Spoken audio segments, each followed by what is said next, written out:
And one thing we realize in the United States is that 98% of all police contacts are verbal in nature. Only 2% go physical. Now, those are the two that are critical, where you have people good life and death situations. But 98% aren't. We have to train for that 98% so we can push that up more.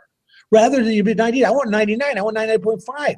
But we can't do that if we don't train the verbal, because the verbal ends up leading to the physical.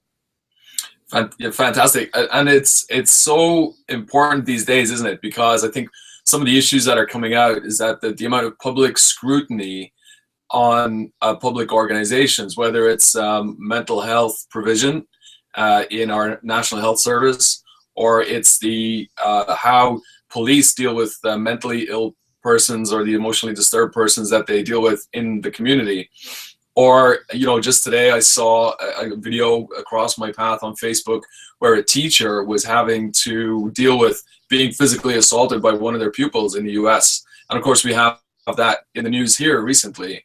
But the public scrutiny is a really big thing. So I think there's a lot of messages within verbal defense and influence about how, it's not okay just to be able to make your way through an encounter. You also have to make your way through an encounter in a way that's both professional and which leaves the other person feeling like they've been respected. And especially, so that's if you think the first party and the second party involved in that incident, but then there are all these third parties also observing the public service professional who's doing those things. And there's a lot of messages, I know that we've had discussions that verbal defense influence wraps up around that community engagement, and also the sort of treating people with dignity by showing them respect, part of EDI. Yeah, it's amazing is that, a lot of times when we get hired, and if you look at our website, Vistelar.com, you'll see we're across 14 different disciplines, from teachers to bullying, to utility workers, to transit operators, to police, to corrections, to mental health, to healthcare, across the board. We have 14 different disciplines. But and most of the time we get hired to help with the customer contacts.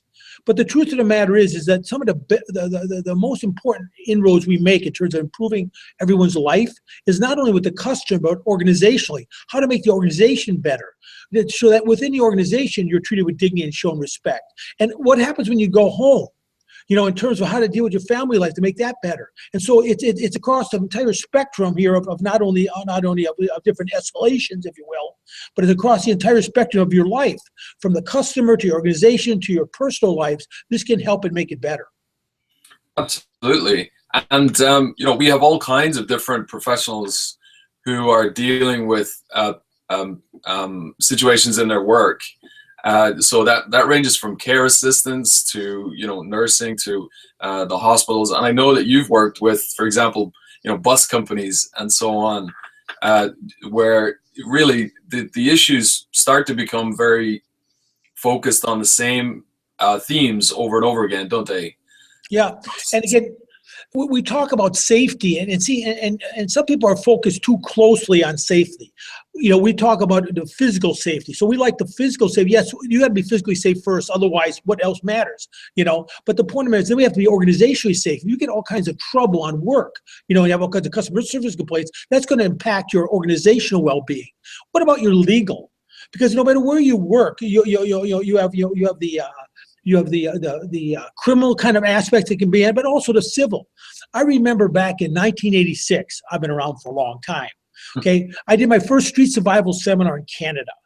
And all the people in Canada said, man, all that civil stuff, forget all that stuff. You don't need to have that civil stuff. Man, they do what the police tell them to do. Well, we had the Montreal constable in the convenience store the next week. Next year, the video came off. And the next year I came back, people listened a lot more. Because it's a worldwide problem. People, if they feel disrespected, are not only going to resist you, but they're going to complain. And now it's all on video. Because remember now, whether it's a convenience store and you have the video out of the corner, whether you have the iPhone that they put up in your face, or whether it's your own body camera or squad camera, depending who you're working for, it's going to be there. It's going to be on video. And we have to look good on video no matter where this ends up.